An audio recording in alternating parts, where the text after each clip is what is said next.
Exit poll आ चुके हैं दिल्ली चुनाव के। और अब इस एग्जिट पोल की अगर माने तो अलग अलग एग्जिट पोल अलग अलग सरकारें बना रही हैं। कुछ एग्जिट पोल जो है वो आम आदमी पार्टी की सरकार बना रहे हैं, तो कुछ भारतीय जनता पार्टी की। बहुजन समाज पार्टी का क्या हाल है, बात करेंगे आज इस मुद्दे पर कि बहुजन समाज पार्टी कहाँ है दिल्ली चुनाव में और क्या कुछ उसके नतीजे होंगे। बता रहे कि सबसे पहले जो है जिस प्रकार से एग्जिट पोल दिखाए जा रहे हैं, एग्जिट पोल में लगभग 3-4 ऐसे एजेंसियां हैं जो कि बीजेपी को यहाँ पर मेजोरिटी दिखाने की कोशिश कर रहे हैं, मेजोरिटी दिखा रहे हैं। तो मेजोरिटी में भारतीय जनता पार्टी आ रही है, ऐसा बताने का प्रयास हो रहा है। और दिल्ली के इन चुनाव में जिन एजेंसियों ने सर्वे किया है उन एजेंसियों को एक बार समझते हैं।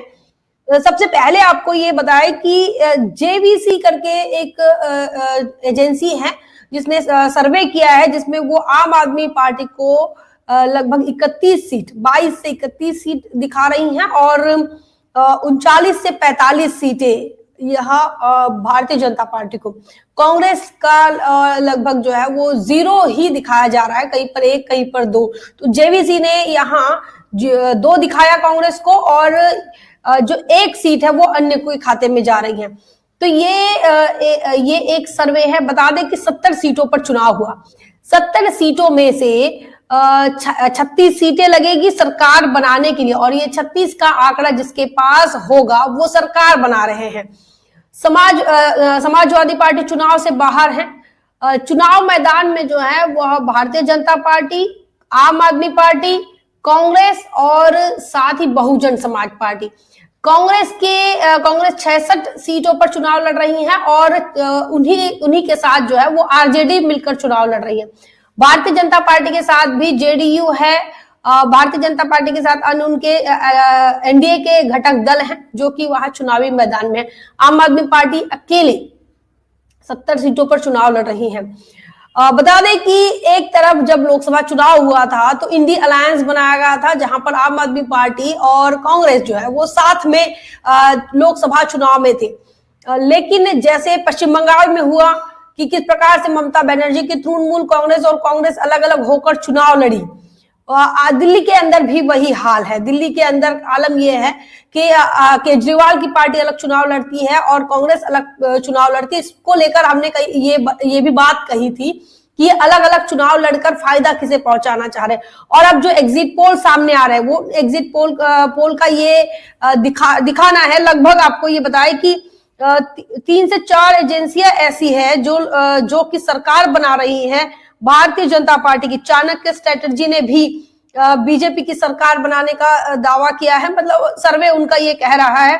पोल डायरी का भी ये कहना है कि लगभग 50 सीटें भारतीय जनता पार्टी के खाते में जा रही हैं और वी प्रिसाइड ये इनके माध्यम से भी ये आम आदमी पार्टी की सरकार बने। तो इस प्रकार से लगभग 1 2 3 4 5 6 7 एजेंसियों ने ये जो बताया है कि बीजेपी सरकार बना रही है। और आपको बताया कि वी प्रिसाइड ने ये बताया कि ये 46 से लेकर 52 तक ये आम आदमी पार्टी को सीटें दे रहे हैं।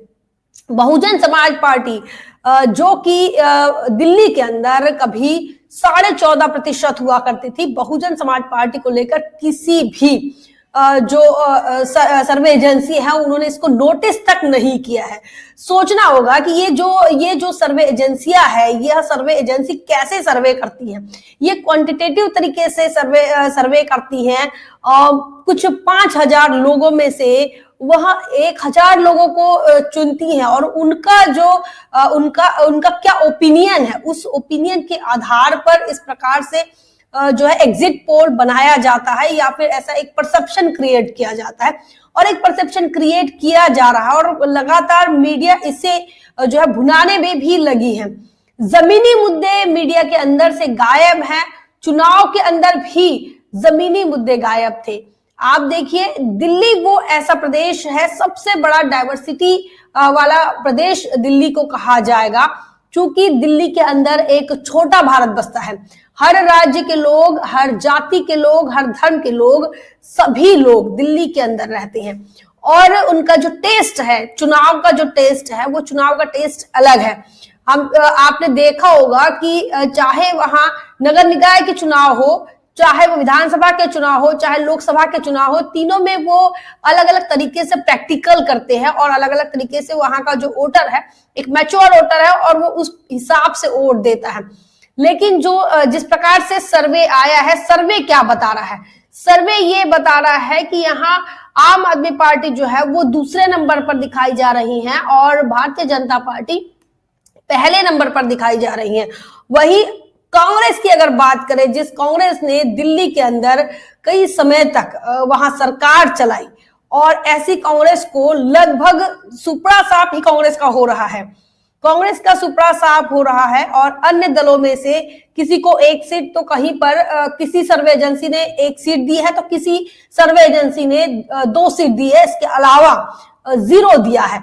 तो अन्य जो राजनीतिक दल है उनको लेकर जो एग्जिट पोल आए हैं वो लगभग 0 है और यह बहुजन समाज के जो लोग हैं उनका यह मानना है कि यह जो अन्य होता है, यह जो अदर होता है, यह दूसरा तीसरा कुछ नहीं, ये बहुजन समाज पार्टी होती है।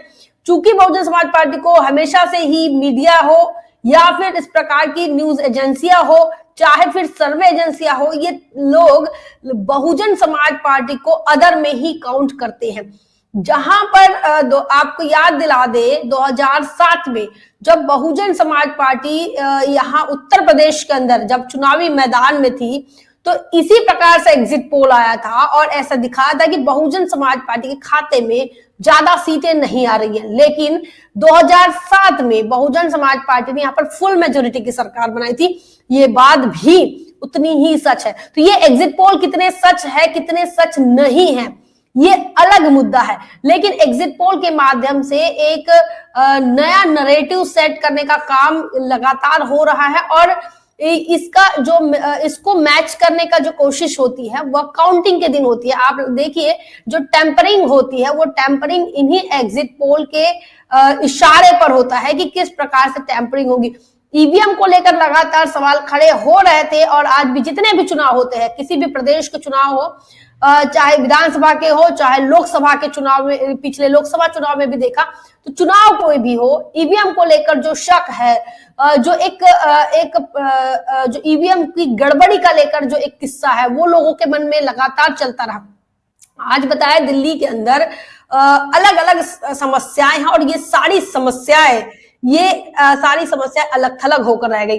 बहन कुमारी मायावती जी ने लोगों को कहा कि वेलफेयर के लिए, आप अपने अधिकारों के लिए, अपने वेलफेयर के लिए, अपने कल्याण के लिए वोट दीजिए, ये बहन मायावती जी ने अपील की थी।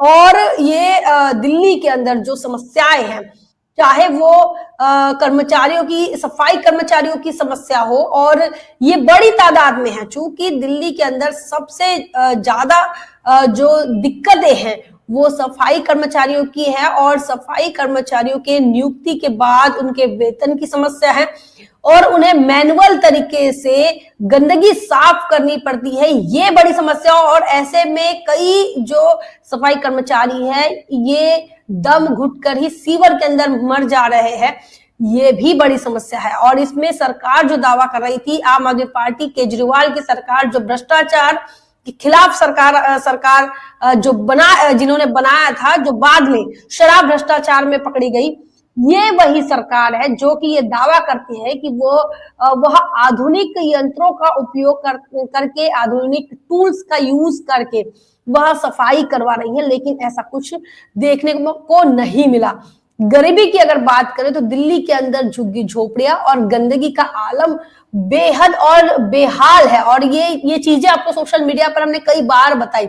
बहुजन समाज पार्टी के प्रभारी सुदेश कुमार आर्य लगातार सोशल मीडिया पर इस बात के लिए लिख रहे थे कि तमाम जो दिल्ली में जहां पर आम लोग रहते हैं उनकी बस्तियों को अगर देखा जाए तो बस्तियां जो है वो गंदगी से भरी हुई बस्तियां बारिश में जो सड़कें हैं वो सड़कों पर बारिश में भरा हुआ पानी, नालों में भरा हुआ पानी जो कि लोगों के घरों में पहुंच रहा है, झुग्गी झोपड़ियों की जो व्यवस्था, उनके सेपरेट सेटलमेंट की व्यवस्था सरकार नहीं कर पाई और उनको रीसेटल तक नहीं करवाई। ये सारी समस्या जो है वो बहुजन समाज पार्टी लगातार उठा रही थी और इस आकाश आनंद पर इस चुनाव की जिम्मेदारी दी थी।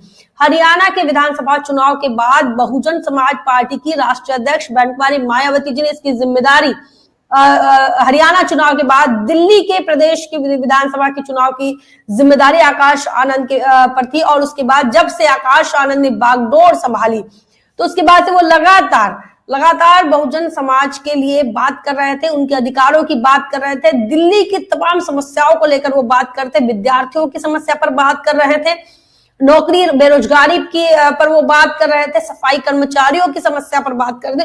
तो इस प्रकार से दिल्ली का जो सिनारियो है वो अलग था। लेकिन अब जब सरकार बनती हुई, सरकार बनाने का समय आया, आज वोटिंग हुई है और आज मतदान के बाद तमाम जो सर्वे एजेंसियां हैं उन्होंने अपने पत्ते खोल दिए और एग्जिट पोल जो बनाया, उस एग्जिट पोल में आम आदमी पार्टी को एक ही ऐसी सर्वे एजेंसी है जो कि जिसका नाम वी प्रिसाइड है, उन्होंने ही आम आदमी पार्टी को यहाँ लगभग 46 से 52 मतलब कि 46 से 52 जो सीटें हैं वो आम आदमी पार्टी को दे रही हैं। वही बाकी के जो सर्वे एजेंसियां हैं वो लगभग भारतीय जनता पार्टी की सरकार बना रही है। हालांकि ये सर्वे एजेंसी, मैं बार बार ये कह रही हूँ कि सर्वे एजेंसियों पर बिल्कुल भी भरोसा नहीं करना चाहिए। इसके पहले भी कई सर्वे एजेंसियों ने सर्वे किया और सर्वे जो है वह जो एग्जिट पोल है वो बाद में किसी काम के नहीं होते हैं। लेकिन फिर भी जिस प्रकार से ये सिनारियो देखा जाए, बहुजन समाज पार्टी को इन सर्वे एजेंसियों ने लगभग गायब कर दिया है। और इतना ही नहीं, आपको ये बताया कि दिल्ली के अंदर विधानसभा जो चुनाव हुए थे, तो जब बहुजन समाज पार्टी फॉर्म हुई थी तो उसके बाद से लगातार बहुजन समाज पार्टी चुनावी मैदान में रही। 1993 में बहुजन समाज पार्टी ने जब चुनाव लड़ा तो यहाँ उस समय लगभग 1.88% मतलब 2.25% यहाँ बहुजन समाज पार्टी का वोट रहा था दिल्ली के अंदर, और ये 1993 की बात है। वहीं आपको बताया कि जब 98 में 98 में जब बहुजन समाज पार्टी दिल्ली के अंदर चुनाव लड़ती है तो उनका लगभग 4% का वोट प्रतिशत रहा था। तो वोट प्रतिशत बढ़ता रहा। 2003 में यही वोट बढ़कर लगभग 6.25% हो गया था और 2008 में बहुजन समाज पार्टी ने 2 विधायक यहां पर जीते थे और 14.5% वोट बैंक हासिल किया था। आज बहुजन समाज पार्टी के पास ये चुनौती थी कि जो 2008 में 14.5% वोट बैंक था, उस वोट प्रतिशत को कैसे पाया जाए और कैसे अच्छा रिजल्ट, अच्छा प्रदर्शन किया जाए। क्योंकि लगातार बहुजन समाज पार्टी के प्रदर्शन को अगर देखा जाए या फिर उसे परखा जाए तो एक निराशाजनक ही प्रदर्शन देखने को मिला था। तो अब दिल्ली के अंदर बहुजन समाज पार्टी जी तोड़ मेहनत कर रही थी अपने सारे कैंडिडेट्स, लगभग 69 सीटों पर बहुजन समाज पार्टी ने अपने कैंडिडेट्स दिए थे और बहुजन समाज पार्टी अब जो है वो चुनावी मैदान में बड़ी ताकत के साथ देखने को मिली थी। ये जो चुनाव हुए विधानसभा में, लगभग नेशनल चौपाल ने पूरा विधानसभा का चुनाव कवर करने की कोशिश की। तो ऐसे में बहुजन समाज पार्टी को जो सर्वे एजेंसियां हैं वो अलग थलग कर रही हैं और दिल्ली के अंदर जो सरकार बना रही है वह भारतीय जनता पार्टी की सरकार बन, मेजोरिटी में बीजेपी को दिखाया जा रहा है। और इतना ही नहीं कि अगर 36 सीटें लग रही हैं तो लगभग सभी जो सर्वे एजेंसियां हैं वो भाजपा को लगभग 40 और 40 से ऊपर की सीटें दे रहे हैं। क्या कुछ होगा वह समय बताएगा। फिलहाल इस बात को लेकर आपका क्या मानना है, आप क्या सोच रहे हैं, दिल्ली में क्या होने जा रहा है, कमेंट सेक्शन में जरूर लिखिए। बने रहे नेशनल चौपाल पर, तब तक के लिए जय भीम, जय भारत।